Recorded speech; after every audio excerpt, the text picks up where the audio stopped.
Panorama CBN. Nos destaques do Panorama CBN de hoje, eu conto que 2 milhões de eleitores jovens entre 16 e 18 anos tiraram o título de eleitor neste ano. Diretor da CIA, o Serviço de Inteligência dos Estados Unidos, se reúne com integrantes do governo Bolsonaro e pede que o presidente deixe de questionar a integridade das eleições no país. E a Organização Mundial da Saúde divulga uma estimativa que indica que cerca de 15 milhões de pessoas morreram por causa da Covid-19 até o final de 2021. Olá para você que está ouvindo o Panorama CBN. Eu sou a Juliana Prado e vou te contar em menos de 30 minutos tudo que foi notícia nesta quinta-feira, dia 5 de maio de 2022. Eu abro essa edição da noite do Panorama CBN para te dar uma boa notícia em relação à nossa democracia. E ouve só que legal. Nos últimos dias, o Tribunal Superior Eleitoral fez uma força-tarefa que contou até com a ajuda de figuras internacionais como o ator Leonardo DiCaprio para que os jovens tirassem o título de eleitor pela primeira vez, né? E deu certo. Só neste ano, o Brasil cadastrou mais de 2 milhões de eleitores jovens entre 16 e 18 anos. E detalhe, esse é só um balanço parcial do TSE, que mostra que o número é de 47% maior do que o registrado nos primeiros meses de 2018 e 57% maior quando se compara aos números de 2014. E o presidente do Tribunal Superior Eleitoral, o ministro Edson Fachin, disse que isso é reflexo da força da justiça eleitoral e dos jovens que atuaram nesse processo. Segundo Fachin, só nos últimos 31 dias foram realizados quase 9 milhões de pedidos à justiça eleitoral. Esses números superam todos os recordes já registrados pela justiça em 90 anos. E até por isso que o presidente do TSE agradeceu à imprensa, aos jovens e aos influenciadores que chamaram a atenção nas redes sociais para estimular o voto dos mais novos. E ele também aproveitou para dizer que todos estão unidos pela democracia. Vimos como há muito não se via um país unido pelo bem, pela concórdia, um país unido pelo fortalecimento da democracia. Por isso, agradeço a cada um e a cada uma, influenciador ou não, famoso ou não, jovens de todas as idades que participaram e criaram conteúdos nas redes sociais. Para você ter uma ideia do impacto das redes sociais, em março, 522 mil novos eleitores de 16 e 18 anos pediram o primeiro título de eleitor. E aí, quando as ações nas redes sociais tomaram força em abril, esse número saltou para 991 mil jovens com o primeiro título, portanto, um aumento de quase 90%. E durante a programação da CBN, nós ouvimos o advogado especialista em direito eleitoral, Renato Ribeiro. E sobre esses dados, ele disse que isso mostra como os jovens estão cada vez mais engajados com a nossa política. A juventude está se movimentando no sentido de ter uma participação política maior. Isso é latente, principalmente por meio das redes sociais, né? As pessoas têm se interessado mais por política e isso é bom. Eu vejo isso como um avanço, porque embora o voto seja facultativo entre os 16 e 18 anos, essas pessoas têm consciência já de escolher entre um candidato ou outro. Evidentemente que essas pessoas têm que participar sim, têm que fazer uma reflexão profunda, porque cada voto conta, né? E em meio aos questionamentos de Bolsonaro sobre a lisura do processo eleitoral, Edson Fachin disse que o TSE não vai medir esforços para realizar eleições limpas, transparentes, com paz e segurança, e vai diplomar quem for eleito. E falando em questionamentos aí sem pé nem cabeça em relação ao sistema eleitoral brasileiro, A agência de notícias Reuters informou hoje que o diretor da CIA, que é o Serviço de Inteligência dos Estados Unidos, disse a integrantes do governo Bolsonaro que o presidente deveria deixar de questionar a integridade das eleições no país. A Reuters, que é a maior agência internacional de notícias do mundo, disse ter conseguido a informação com fontes que falaram com a condição de que não fossem identificadas. E esse alerta, segundo a agência, foi feito por William Burns, o diretor da CIA. Isso aconteceu em uma reunião em julho de 2021, de acordo com as duas fontes que foram ouvidas pela agência de notícias. A Reuters afirma que William Burns esteve no Brasil em julho em uma viagem que não estava prevista em uma agenda oficial, então foi um encontro top secret. E nessa reunião, o diretor da CIA encontrou com Bolsonaro, com o ministro-chefe do Gabinete Institucional, o general Augusto Heleno, e o então diretor da Agência Brasileira de Inteligência, a ABIN, o Alexandre Ramagem. E de acordo com a Reuters, o diretor da CIA jantou com os generais Augusto Heleno e Luiz Eduardo Ramos, que é ministro de Estado-chefe da Secretaria-Geral da Presidência, durante uma visita a Brasília. E nesse jantar, o diretor da CIA disse para eles que o processo democrático é sagrado e que Bolsonaro não deveria se referir a ele publicamente como estava fazendo. Outra fonte da Reuters, dessa vez em Washington, que também não quis se identificar, confirmou que uma delegação liderada pelo diretor da CIA aconselhou a assistentes de Bolsonaro que o presidente brasileiro deixasse de subestimar o sistema de votação no Brasil. E agora, no final da tarde, o jornal O Globo também teve acesso a um documento que foi encaminhado à Câmara dos Deputados pelo ministro do Gabinete de Segurança Institucional, Augusto Heleno. E ele confirma nesse documento que integrantes do governo brasileiro, incluindo o presidente Jair Bolsonaro, discutiram com o diretor-geral da CIA, em julho do ano passado, assuntos relativos à promoção da democracia, da segurança e da estabilidade no hemisfério. Ao longo da semana, tanto eu como a Bianca Santos estamos contando aqui para você que há uma tensão no ar entre o Poder Judiciário, as Forças Armadas e o presidente Jair Bolsonaro, né? E tudo isso por causa das desconfianças sem provas que o presidente está levantando sobre o processo eleitoral. E hoje surgiu mais um capítulo nessa história que pode tensionar ainda mais os poderes. E eu convidei o nosso repórter em Brasília, César Feitosa, para contar para você o que ele descobriu. Tudo bem com você, César? Muito obrigada por aceitar o convite.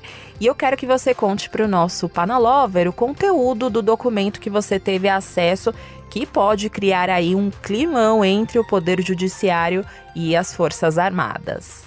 Oi, Ju, obrigado de novo pelo convite, sempre um prazer participar aqui do Panorama CBN. Pois é, o ministro da Defesa, Paulo Sérgio, enviou um ofício hoje para o presidente do Tribunal Superior Eleitoral, Edson Fachin. E tem dois pontos que são bem importantes ali, visando essa crise que já existe entre o Ministério da Defesa, as Forças Armadas e o TSE hoje, com vistas para essa eleição de outubro. Um primeiro ponto é que nesse documento que a gente teve acesso aqui na CBN, o ministro Paulo Sérgio Nogueira pede a divulgação daquelas sugestões que as Forças Armadas deram para as eleições deste ano.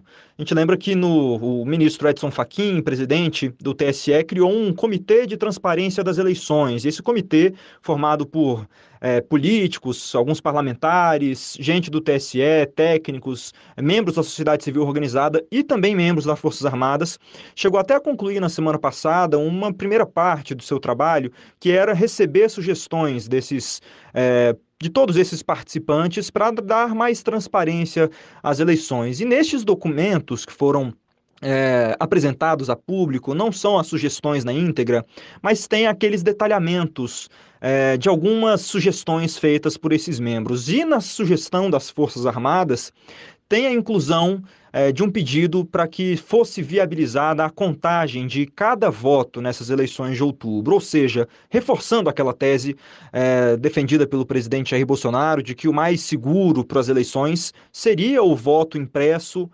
chamado pelo presidente e pelos apoiadores de voto auditável. O ministro da Defesa, então, pede que as sugestões feitas pelas Forças Armadas e também pelos demais membros desse comitê sejam divulgados, sejam tornados públicos, para que a população e a imprensa tenham acesso a essas sugestões das Forças Armadas. E isso volta a causar mais um transtorno nessa relação entre as Forças Armadas e o TSE. Um outro ponto bem importante desse documento, o ministro Paulo Sérgio ele conta de um bastidor bem rápido sobre essa relação entre os poderes. Ele diz que foi feito um pedido de audiência entre o Paulo Sérgio Nogueira e o ministro-presidente do Tribunal Superior Eleitoral, Edson Fachin, e que esse pedido não foi acatado até hoje. Ele disse que até hoje foi impossibilitada essa reunião e que, portanto, esse ofício encaminhado ao TSE tinha o objetivo, então, de colocar na mesa essas questões sobre a divulgação dos documentos, já que isso não pôde ser tratado pessoalmente entre o ministro e o presidente do TSE. A gente lembra que ainda nessa semana o presidente do Supremo Tribunal Federal, Luiz Fux, teve uma reunião rápida ali com o ministro da Defesa, em que foram tratados alguns assuntos sobre eleição, sobre democracia. O ministro também procurou, então, o ministro Paulo Sérgio Nogueira procurou o TSE. Essa reunião ainda não ocorreu por falta de resposta do ministro Edson Fachin. Ele coloca isso no documento, esse documento é vazado à imprensa, torna-se público, coloca mais lenha na fogueira nessa crise institucional aí já à véspera das eleições. Ju. Muito obrigada, César. Eu espero que você volte mais vezes. Falando em democracia, hoje o presidente do Supremo Tribunal Federal, ministro Luiz Fux, defendeu a liberdade de imprensa e disse que nos países onde há restrições à atividade de jornalistas, a democracia é uma mentira. Fux também ressaltou a importância de se combater a desinformação, entre outros motivos, para que os eleitores possam ter um voto consciente. E esse discurso de Fux foi feito durante o lançamento da mostra Liberdade de Imprensa, o papel do jornalismo na democracia brasileira, e foi exibida no STF e foi organizada pela Associação Nacional de Jornais, e eu separei aqui um trechinho da fala de Fux. Num país onde a imprensa não é livre, num país onde a imprensa é intimidada, num país onde a imprensa é amordaçada, no país onde a imprensa é regulada, sendo a imprensa um dos pilares da democracia, nesse país, com tantas restrições à liberdade de imprensa, a democracia é uma mentira e a Constituição Federal é uma mera folha de papel.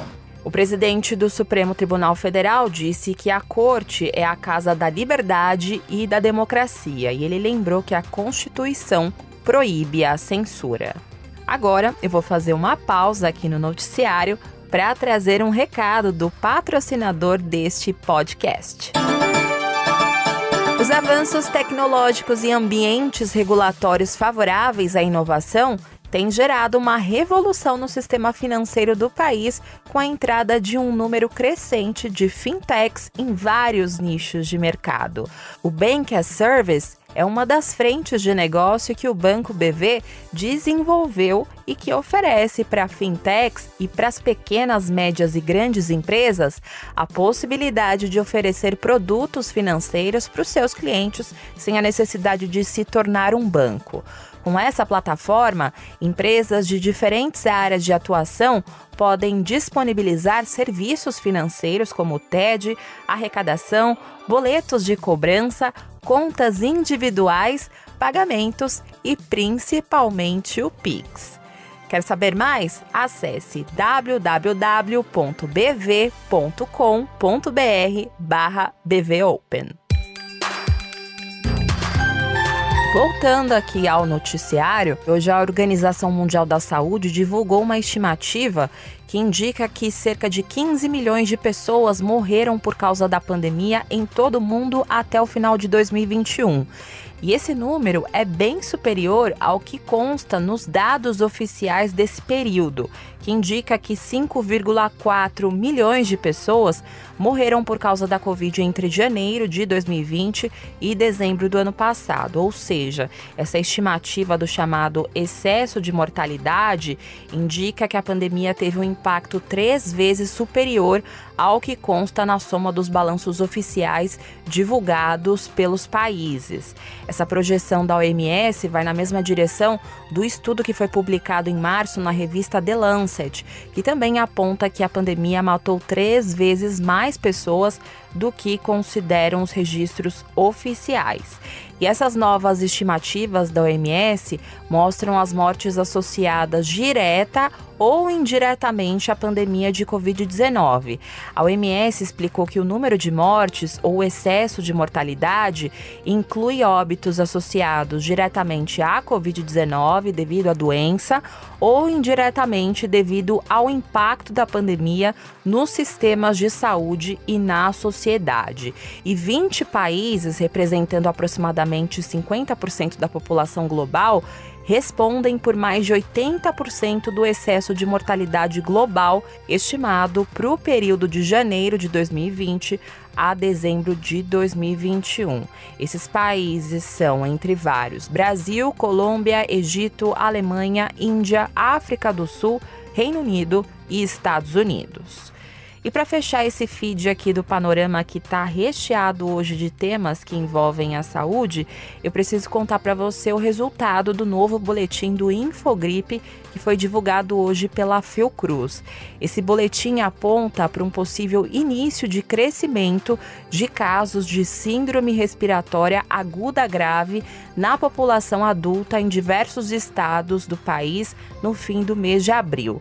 Segundo o pesquisador Marcelo Gomes, que é coordenador do Infogripe, a principal suspeita é que esse sinal de possível aumento na população adulta esteja associado à Covid, principalmente a casos leves da doença, mas pode também indicar um retorno do vírus influenza A, que é a gripe.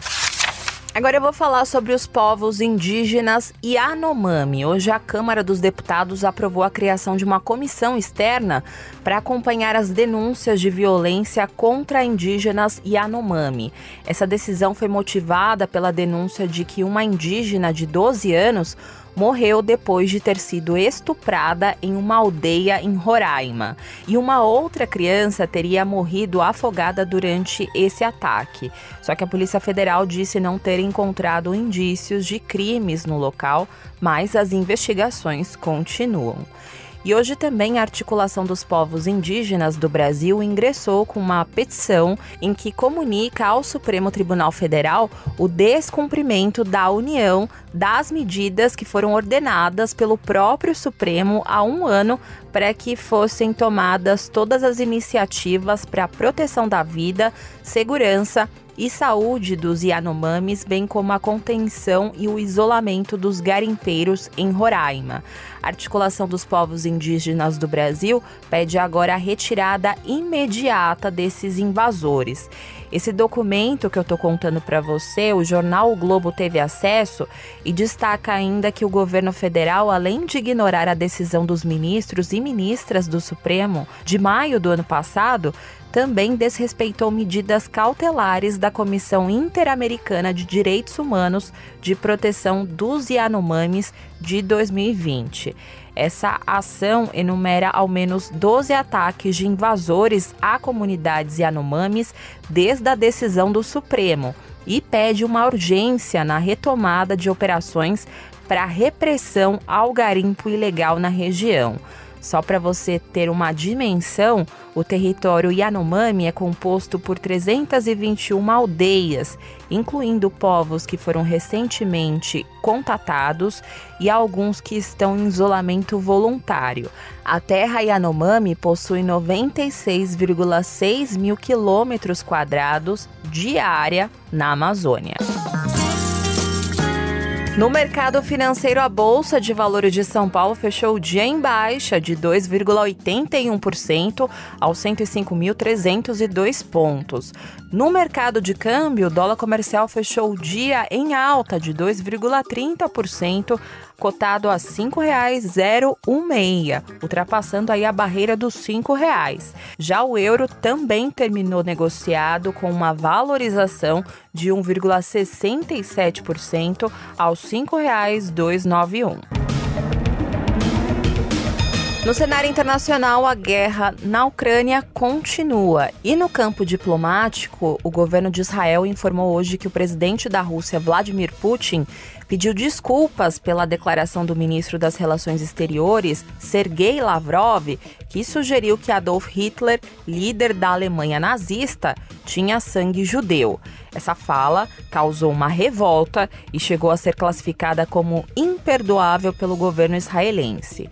Durante o Holocausto, na Segunda Guerra Mundial, o regime nazista foi responsável pelo extermínio de 6 milhões de judeus.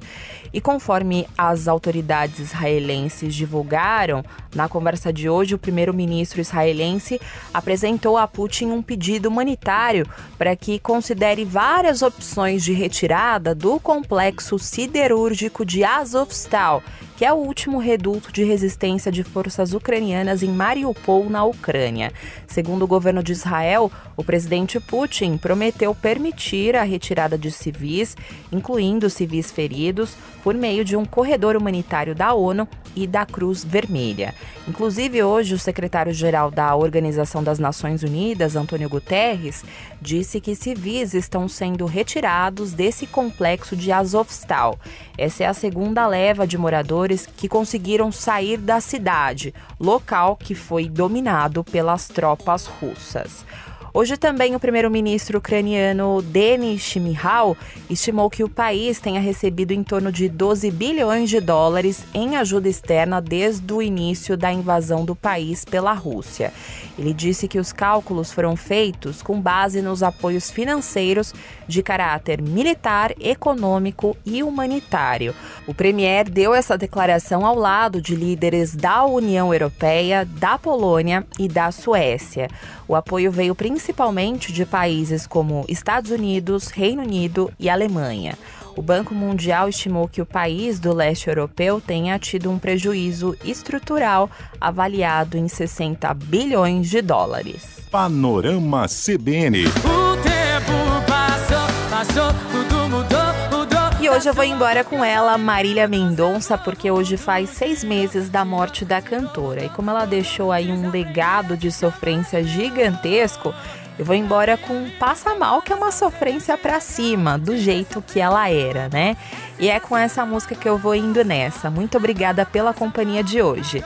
O roteiro dessa edição foi escrito por mim, a montagem e a sonorização são do Anderson Wendel, o Tico. E você pode me encontrar lá nas redes sociais, no @Juliana_Deprado no Twitter, e no Insta é só procurar por @JulianaDeprado, e também tem o e-mail juliana.prado@cbn.com.br.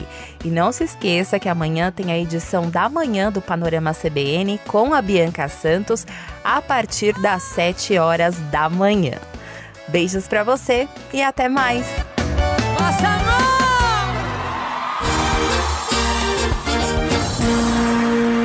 Panorama CBN. As principais notícias do dia em menos de meia hora.